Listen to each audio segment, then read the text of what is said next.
Hello, Kino Bites.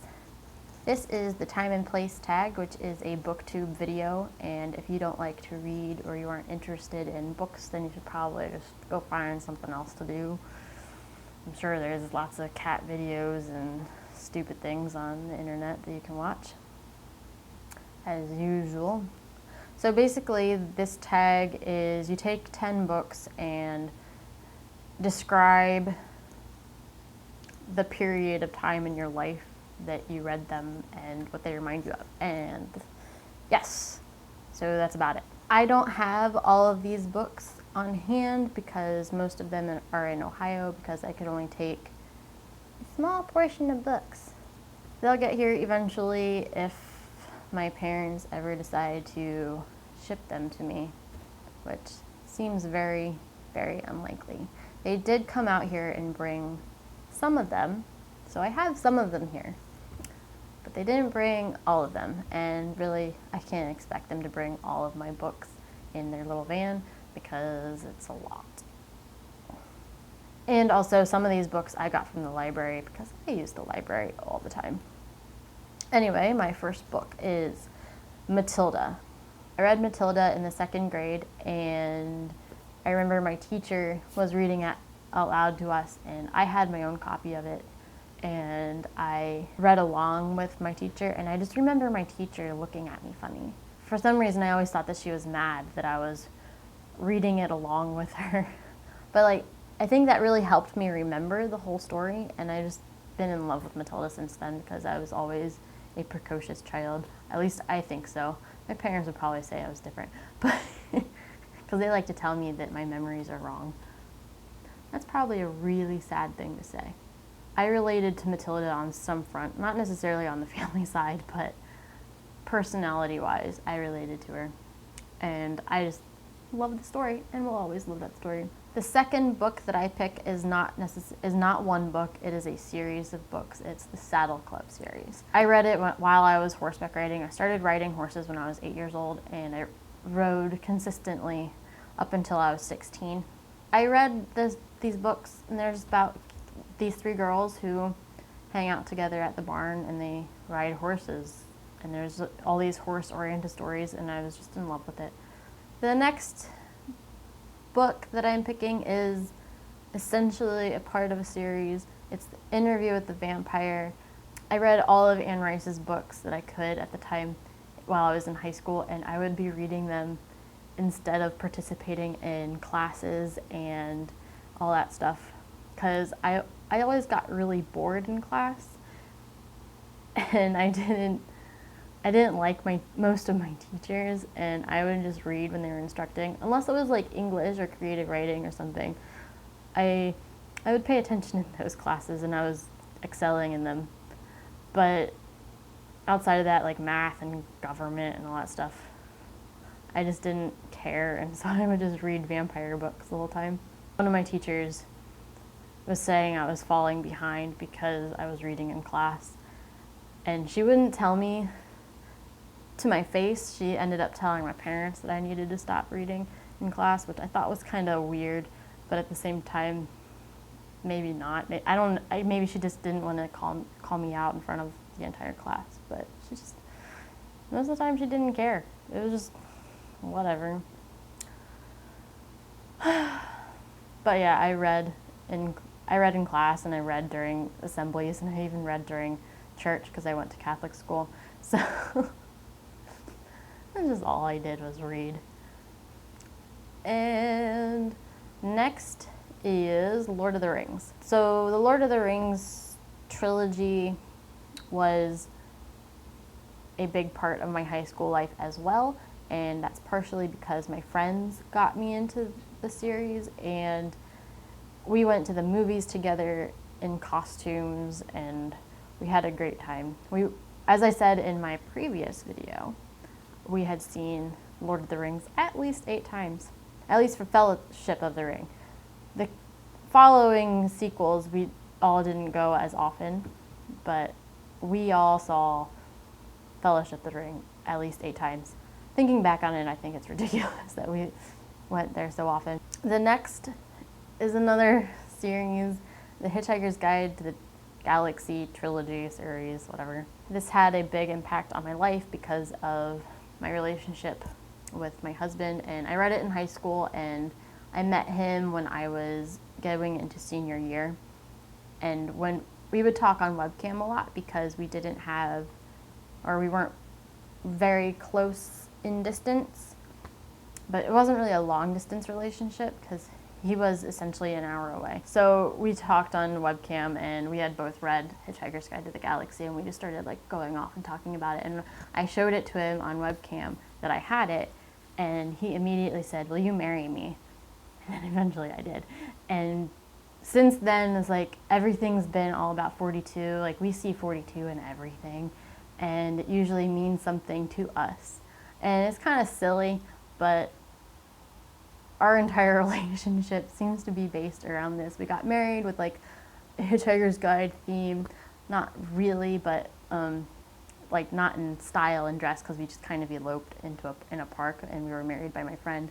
But my friend made a ceremony that was relevant to the Hitchhiker's Guide, which was really nice. Oh yes, and I do have the Hitchhiker's Guide to the Galaxy here.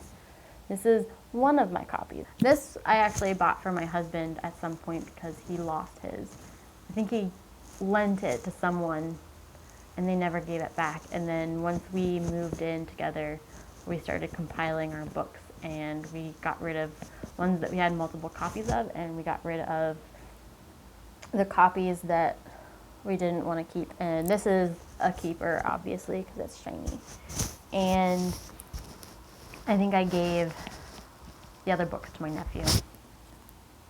My next book is The Asylum for Wayward Victorian Girls by Emily Autumn. I read it in 2010 because I was reading it when I dropped out of film school.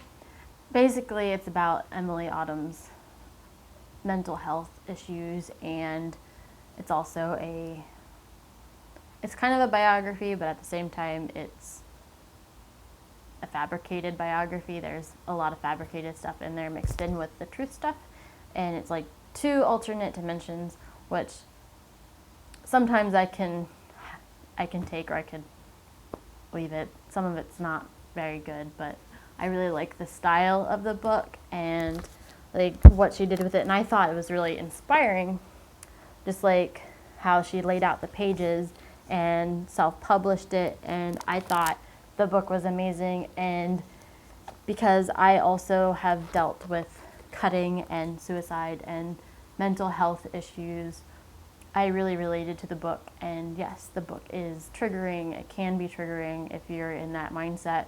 If you're prepared for it, it might not be as triggering. But I ended up reading that while I was leaving for a tour with my sideshow, and I've read it over and over and over again. I still love it and relate to it, even though there are some story elements that I don't really like, or I think could be left out or could be fixed to be written better. But it's always been one of those books that really resonates with me, and it's an important book to me. And my next book is Ape House by Sarah Gruen, who also did Waterfoot Elephants and some other books. But Ape House came out when I was really into animal rights activism, and it was the perfect book for me at that time because it's about apes and how they're learning speech and all that stuff, and it deals with animal rights activists like breaking in and freeing the apes. It's another one of those things that I really recommend, because if someone is not an animal rights activist or a vegan, they could probably see a little bit more into that world. I think it's written very well. It's one of my favorite books of all time. I don't have a copy of it because I borrowed it from the library, but that is something that I would love to have in my collection. My next book is Night Film. I love this book so much. I love it partially because of the transmedia element to it, and it had an app, and you could get extra information and videos and audio stuff through the app that correlate with the book. And I just thought that was so brilliant. And I read it like right before I took a transmedia class. So I was super excited about that class, and I ended up receiving an award because of the class. And I feel like I owe part of that to Night Film. But Night Film is about a journalist who is trying to find out what happened about this director, Stanislaus Cordova. And I actually want to be Cordova. Everything about this fictional director I just absolutely love. And if you ask me who my favorite director of all time is, I'm going to say it's a fictional director, and his name is Stanislaus Cordova.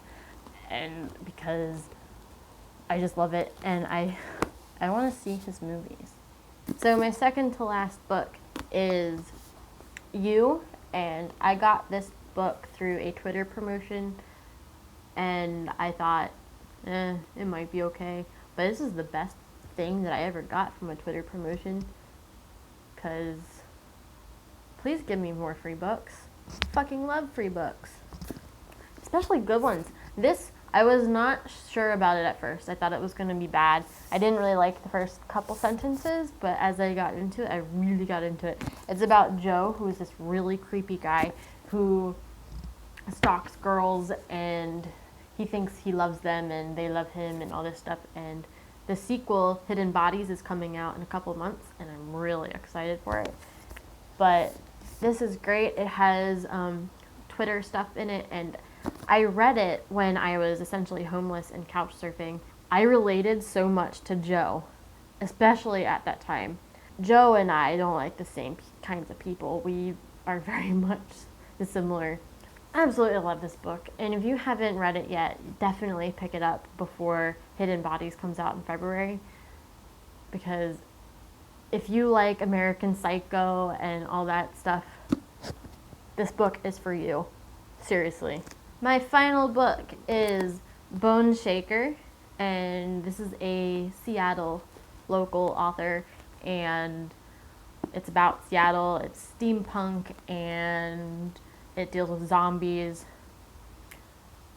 and it's awesome. I'm actually reading it right now. I picked it up from the library a couple months ago, and I've been really bad about finishing it, which I'm going to try to finish it this week so I can start something else, because I'm so bad on my Goodreads challenge.